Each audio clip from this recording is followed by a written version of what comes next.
Yung mga lods, isang mapagpalang araw po sa ating lahat. Sa ngayon mga lods, kakarating ko lang mula doon. Kagabi pa ako naglalakad hanggang kaninang madaling araw po. So patuloy pa rin tayo mga lods sa paghahanap ng aking mga kasamahan. Sana ngayong araw na ito ay makita ko na silang lahat. Kasi ito yung araw na uuwi muna ako. Bababa muna ako mga lods. Dahil kaarawan po ng aking bunsong anak. So mula po doon, kakarating ko lang po dito. Itong pinagpahingahan ko na area. Diyan ako galing mga lods. Bumaba ako mula doon sa itaas papunta dito. At umikot ako dyan hanggang nakaabot ako dito. Dito muna ako magpapahinga mga lods. Dahil sobrang pagod po ng paglalakad mula pa kagabi hanggang kaninang madaling araw. So ngayon lang ako nakarating dito. Dito muna ako magpapahinga. So patuloy pa rin tayo sa pagmamasid sa area. Sakaling makita ko ang aking mga kasamahan dito, lalo na yung dalawa kong bayaw, sana mahanap ko na sila. Pero nakontak ko naman sila mga lods. Nabasa nila yung mensahe ko. Pero ang sabi ni Remite sa akin mga lods ay malapit lang daw kami dito. Nasa kabilang bundok lang daw sila. Pero ang kinababahala lang ni Remite at ni Julio, nahirapan sila na mapuntahan ako dito. Kasi daming mga nakaharang na mga kalaban, mga bandido.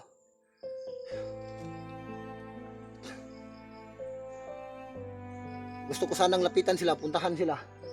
Pero tumawag bigla si Remite sa akin. Sabi niya nga, "Bayaw, dyan ka na lang. Huwag ka lang tutuloy. Kasi ang daming nakaharang dito, nakabantay. Nasa mga 180 katao na mga bandido yung nakaabang sa amin. Kaya nahirapan kaming kalabas kaagad. Lalo na ako, hindi ko sila malapitan. Pero gusto ko sanang umikot mga tol. Nagplano ako na ikutan ko lang itong bundok na ito at maiwasan ko yung mga bandido. Kaso nga lang, bilang tumawag si Remite sa akin, yun na nga katulad ng sinasabi ko kanina na wag na lang daw akong tumuloy doon dahil may nakaabang na mga bandido. Sobrang dami daw, mga bagong recruit. Kaya ginawa ko, dito muna ako sa itong location na ito, itong area na ito. Pagkasakaling makarating sila Julio at si Remite dito. Pero hindi naman ako papayag na ganun-ganun lang na baka mapahamak pa sila. So nag-message ako sa kanila na maghanap na lang sila ng ibang area na pwede nilang maiwasan yung mga bandido. Kasi sobrang dami kasi nila mga tol. Ang sabi din ni Remite sa akin nga, "Bayaw, kaarawan na bukas ng anak mo. Kailangan ngayong araw na ito makauwi ka." Gusto din umuwi ni Buds at ni Remite. Gusto sana nilang sumabay sa akin pababa. Kaso nga lang, nagkahiwalay kami. Si Buds, alam ko na yung location niya. Kaso malayo dito mula sa akin. Si Remite, medyo malapit-lapit lang dito sa akin. Pero ngayon, yun nga, hindi sila makarating dito kaagad kasi may mga nakaabang na bandido. At gusto ni Remite na mauna na lang daw ako para makauwi ako sa amin dahil kaarawan kasi ng yung bunso kong anak. Pero gusto ko sanang makasabay si Remite at si Julio pauwi pansamantala. After ng birthday ng aking anak ay balik akyat naman kami dito. Pero yun na nga, ang sabi ni Remite sa akin na mauna na lang daw ako kasi hindi daw ako basta-basta makalapit doon sa kinaroroonan nila. dami daw kasing mga nakaabang ng mga bandido, mga bagong recruit daw. Nasa mga 180 daw ka tao, mga bandido. So habang tumatagal mga lods, ay lalong dumadami yung mga kalaban namin. Kaya lahat ng mga kagubatang ito ay napapaligiran ng mga bandido. Pero si Bads nag-ano sa akin, may mensahe siya sa akin, nag-chat siya sa akin na ayos lang daw sila. Huwag daw akong mag-alala sa kanila dahil hindi naman daw sila nag-iisa, may kasama naman daw sila. Ang pinag-alala lang nila ay ako kasi wala daw akong kasama. Pero sa ngayon, dito muna ako sa location ko. Itong area na ito ay ito ang daan para makalabas ako. Pero mula dito mga tol, medyo malayo pa ang daan dito para makalabas ako. Pero pagsikapan ko mga tol na hindi ako gabihin, makaalis ako kaagad dito. Dapat mamayang gabi nasa amin na po ako, makauwi na po ako dahil nag-aantay po yung bunso kong anak, yung tatlo kong anak doon at yung asawa ko. Pero pinilit ko naman sila Raymart at si Bads na umuwi muna kami pansamantala.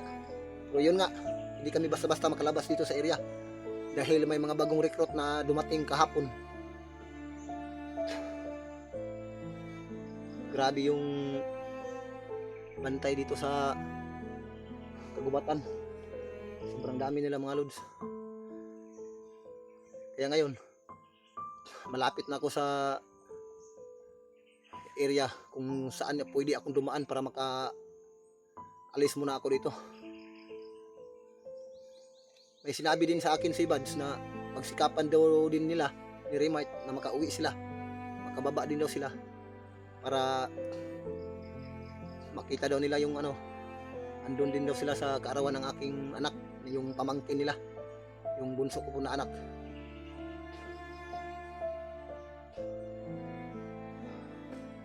So ngayon mga lods, may narinig akong putok dito banda sa kanan ko, dito sa may gilid. Pero isang putok lang, pero medyo distansya yung putok na narinig ko ngayon. So, hindi ako magtatagal ito mga lods.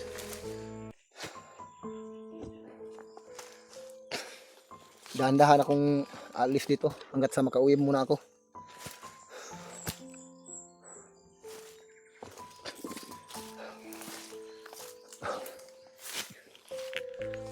May pala dito, ilog.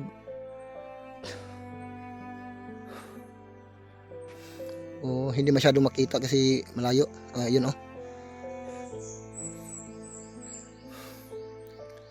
Diyan ako galing sa yan banda na bundok na yan. Tapos umikot ako dito. Paakyat.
Nandito lang.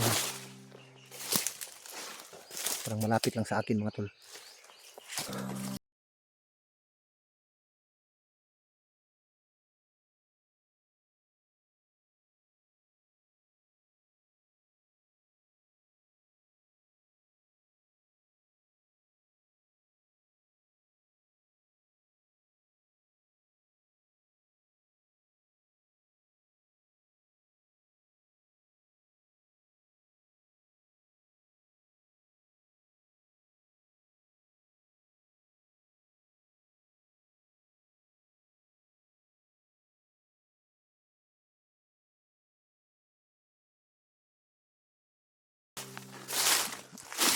Magtago muna tayo dito mga lods.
Bantay, palibot!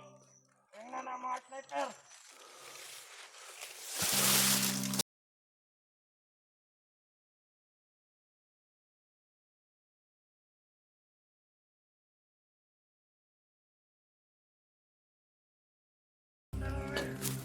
Ito yung area mga tol. Yung naambos kami nung una. Dito kami naambos nung una. Dito kasi yung daan ng palabas.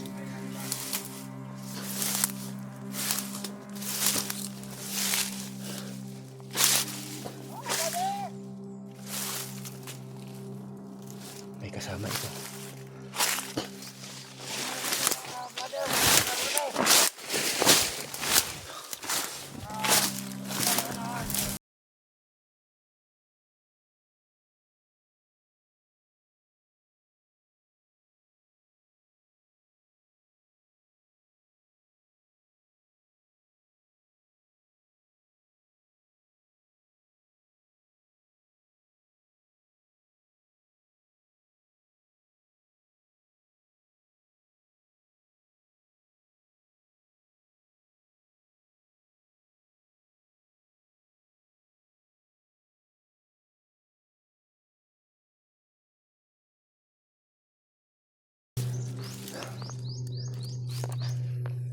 Nagsasalita siya, ibig sabihin nito may kasama siya.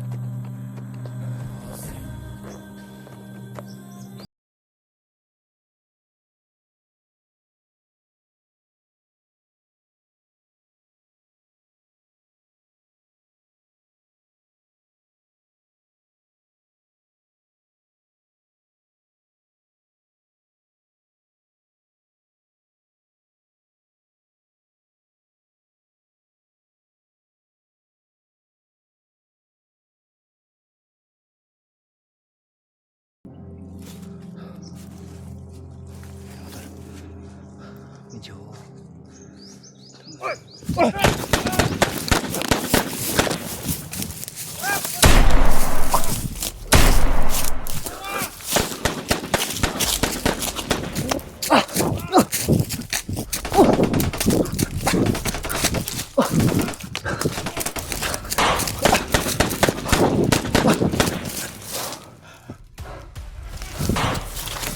dami nila.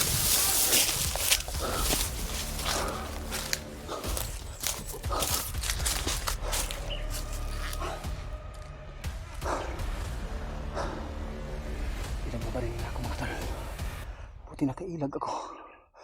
Nakaikot ako dun sa may puno ng kawayan.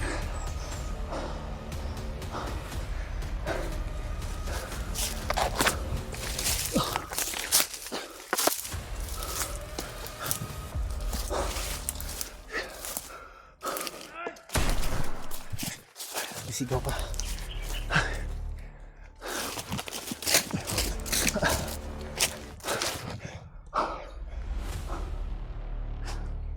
Grabe.